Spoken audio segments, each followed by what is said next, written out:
waxaan rabaa hadduu allaha wada ogolaado inaan ku hormaro qodobka 47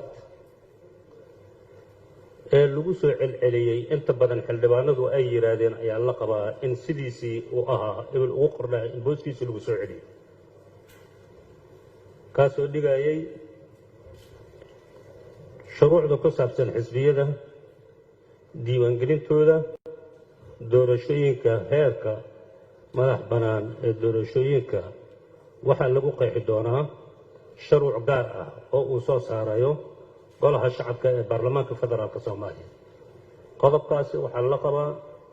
xildhibaanadii soo jeediyay farqadaasi sideeda in loo soo celiyo qodobka 48 oo asagana ka hadlaya awoodda shacabka farqadiisa labaad waxaa lagu sameeyey toosin iyo siiqeen sida matalaadda heerarka kala duwan oo loo dhan yahay muwaadiniinta uu ka qaybgeli karo waa run meesha oo loo dhan yahay waxaan rabaa in la raacsiiyo oo lagu daro loona siman yahay waa run waa loo dhan yahay laakiin waa lagu wada jiraa baarlamaanka oo kale kaba soo qabo laakiin lama sinna waxaan rabaa sida hadda xukuumadda oo kale ee ay tahay 5 wasaaradood 5 beelood ay ku salaysan tahay 4x5 in loo sinaado marka waxaan ka wadaa tan inay ahaato baarlamaanka inuu ahaado qol 61 qoladana ay ahaato 31 macquul ma aha marka sinaanta tashankooda waxaan rabaa in loo sin maadaama loo dhayahay waxa ka maqan meesha sinaanta ka maqan waxaan rabaa in loo sinaado all 5 beelood ay ahaato oo min 61 ah haddii laga badanayo noqoto boqol noqoto 5 in lagu ay ahaato haddii todobaad ay kulli in loo simeeyay ay ujeedkaygu u yahay ee aysan ahayn in qaarna la siiyo tiro badan qaarna la siiyo la yiraahdo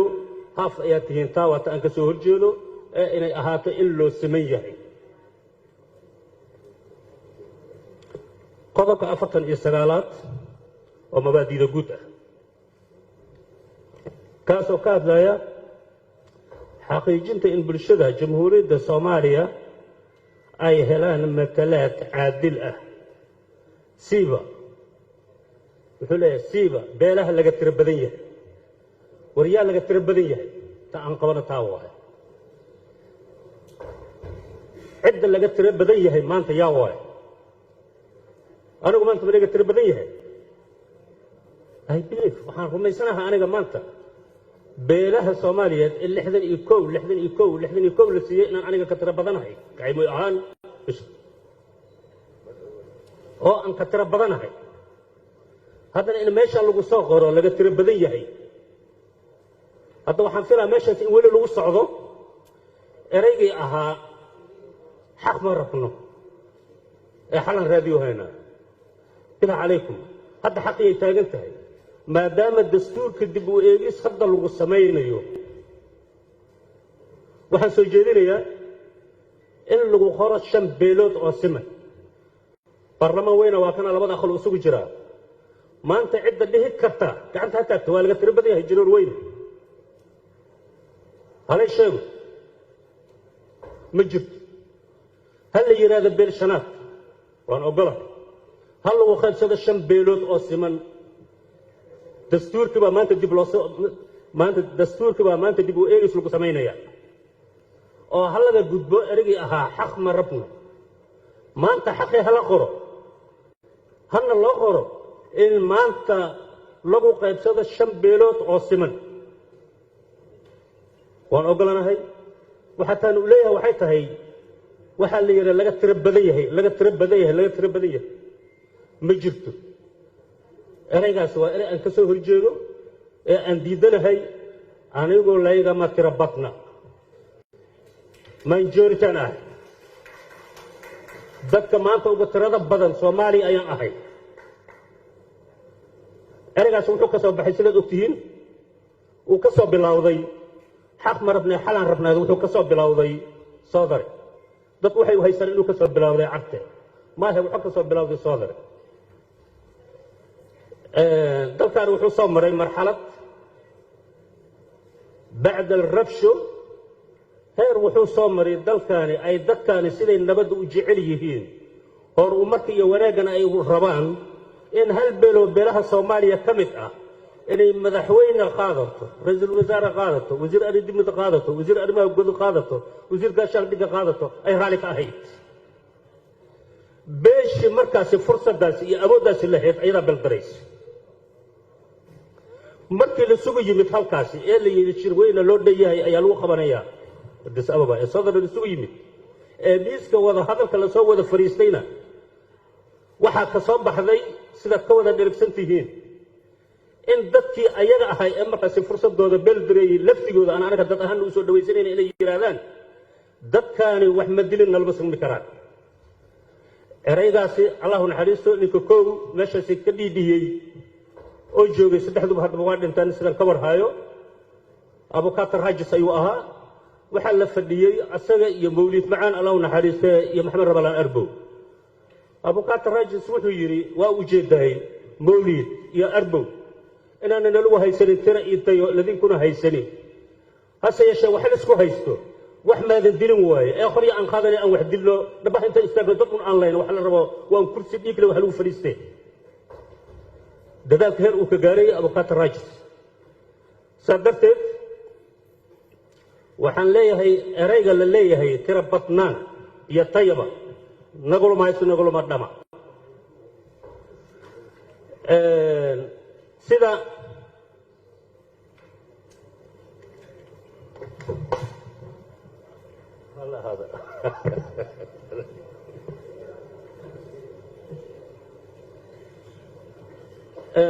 ereygaasi guddiga mar labaad mar saddexaad dib u eegista labada xubno labada golo la ka socdo labada guddi la isku daray hadna lagu daro maanta xilligii xaqa loo hiili lahaa ayaa la taagan yahay beesha shanaad ha lagu qoro in loo dhan yahay ha lagu qoro in loo siman yahay ha lagu qoro oo maanta sida xukuumadda wax ay ku maamusho oo lagu qabsado oo kale wax lagu qabsado isla farqadaasi qodobkaasi 49aad madaxweyne iyo madaxweyne ku-xigeenka fursad ay noo tahay hadduu aanu nahay beelshanaad maxaan uu leeyahay war haddiiba madaxweyne iyo madaxweyne ku-xigeen la bixinaayo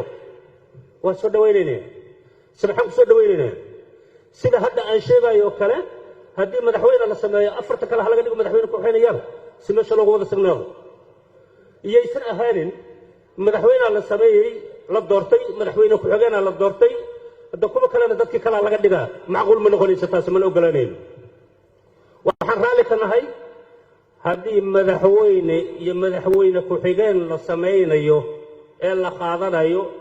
ee laga guurayo nidaamka ra-iisul wasaare laga guurayo loona guurayo madaxweyne ku-xigeen waa inuu ahaadaa si siman ayadana madaxweyne maadaama 5 beelood oo leeyahay afarta kala soo hortayna madaxweyne ku-xigeenyaa la siiyo si miiska wada fadhiga lisaga wada arko laakiin in maanta haddii la yidhaahdo sharciyaa la dejinaa go-aanaa la soo gaarayaa meel waa la tegaa meel waa la fadhiisanaa ee aan ka maqanahay yaa i fadhiya aniga macquul ma noqonaya taas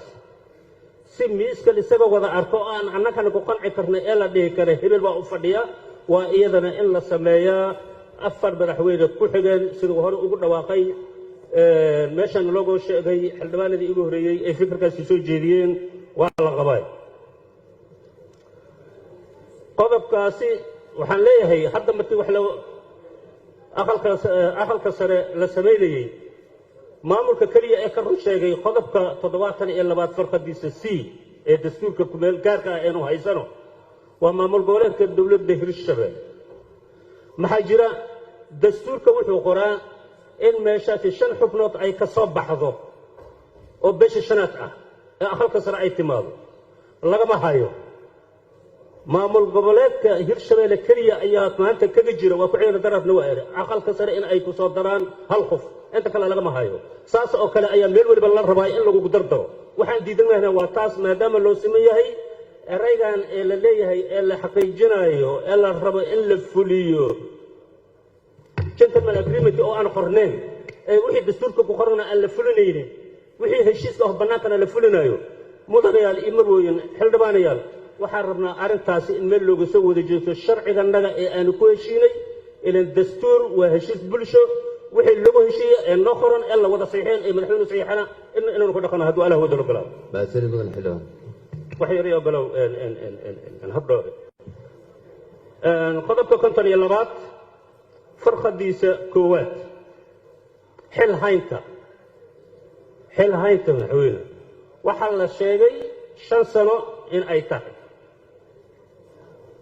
ama 5 sano hal yiraahdo waa okay waa 4 sano horta way yartahay ama 6 sano hal yiraahdo waxba kama qabo laakiin lama cayimin ayadana waqtiga ay ka bilaabanayso waa in la sheegaa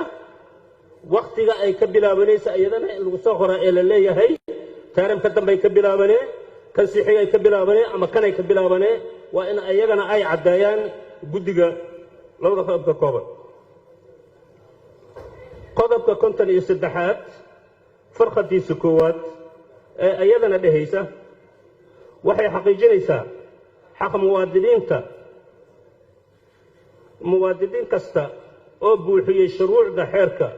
tilmaamayo oo gaaray 18 sano macnaha waxa waaye doorashada codbixinta okay annaka haddii aanu nahay Soomaaliya haloo badiyo rarcimo haddii la rabo 17 jir maanta waxaa la helayaa 3 caruur ama 4 caruur leh 15 jir gabar waxaa la helayaa 2 ciyaal 5 ciyaal leh ma waxaa la leeyahay xaq uma laha codbixin ma gaarin maadaama maanta qof wax dhalay oo mas'uulaha isaga iska mas'uulaha uu yahay ma waxaa la leeyahay 18 sano ka yar yahay codbixin cod ma laha miyaa la leeyahay taasina suuragal ma aha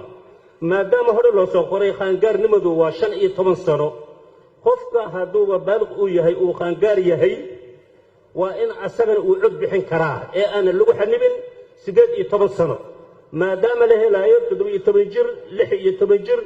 أولاد إلهي سيئي أنت عبالي أو مسؤول غير دمك مسؤولية قاضي إن ما أنت الدستور كأولي يرادو عثم لها سيدات يطون وحي كير عثم لها تاسل وعمال كداع أمد الصوماليات أما بلشدة الصوماليات وضدكو دي أنتو ضبضن أي هو عيان أيضا وحان سوجدنا فرقة تاسي إنو قدرو شنعي تمسنو روحا مركو قارو إنو ليه هي عثم هدو أله ودلو بلادو وما أفسنتا صباحي السلام عليكم ورحمة الله وبركاته